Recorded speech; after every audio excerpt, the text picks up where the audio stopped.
ये बातें कहकर यसू अपने दिल में घबराया और ये गवाही दी कि मैं तुमसे सच कहता हूं कि तुम में से एक शख्स मुझे पकड़वाएगा। शागिर्द शुबा करके कि वो किसकी निस्बत कहता है, एक दूसरे को देखने लगे। उसके शागिर्दों में से एक शख्स जिससे यसू मोहब्बत रखता था, यसू के सीने की तरफ झुका हुआ खाना खाने बैठा था। बस शमौन पतरस ने उससे इशारा करके कहा कि बता तो, वो किसकी निस्बत कहता है?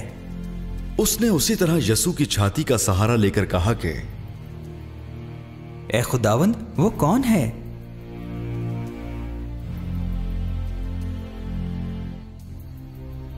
यसू ने जवाब दिया कि जिसे मैं नवाला डबोकर दे दूंगा वही है। फिर उसने नवाला डबोया और लेकर शमौन इस्करियोती के बेटे यहूदा को दे दिया, और इस नवाले के बाद शैतान उसमें समा गया। बस यसू ने उससे कहा कि जो कुछ तू करता है जल्द कर ले। मगर जो खाना खाने बैठे थे उनमें से किसी को मालूम न हुआ कि उसने ये उससे किस लिए कहा। चूंकि यहूदा के पास थैली रहती थी, इसलिए बाज ने समझा कि यसू उससे ये कहता है कि जो कुछ हमें ईद के लिए दरकार है खरीद ले, या ये कि मोहताजों को कुछ दे।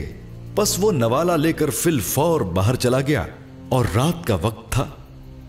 उस वक्त यसू ने उनसे कहा, तुम सब इसी रात मेरी बाबत ठोकर खाओगे, क्योंकि लिखा है कि मैं चरवाहे को मारूंगा और गल्ले की भेड़ें परागंधा हो जाएंगी। लेकिन मैं अपने जी उठने के बाद तुमसे पहले गलील को जाऊंगा। पतरस ने जवाब में उससे कहा, गो सब तेरी बाबत ठोकर खाएं, लेकिन मैं कभी ठोकर ना खाऊंगा। यसू ने उससे कहा, मैं तुझसे सच कहता हूं कि इसी रात मुर्ग के बांग देने से पहले तू 3 बार मेरा इनकार करेगा। पतरस ने उससे कहा, अगर तेरे साथ मुझे मरना भी पड़े तो भी तेरा इनकार हरगिज ना करूंगा। और सब शागिर्दों ने भी इसी तरह कहा।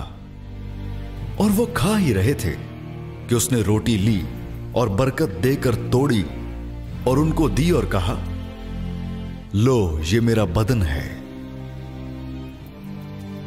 फिर उसने प्याला लेकर शुक्र किया और उनको दिया, और उन सबों ने उसमें से पिया। और उसने उनसे कहा, ये मेरा वो अहद का खून है जो बहुतेरों के लिए बहाया जाता है। मैं तुमसे सच कहता हूं कि अंगूर का शीरा फिर कभी ना पीऊंगा, उस दिन तक कि खुदा की बादशाही में नया न पीऊं। फिर गीत गाकर बाहर जैतून के पहाड़ पर गए।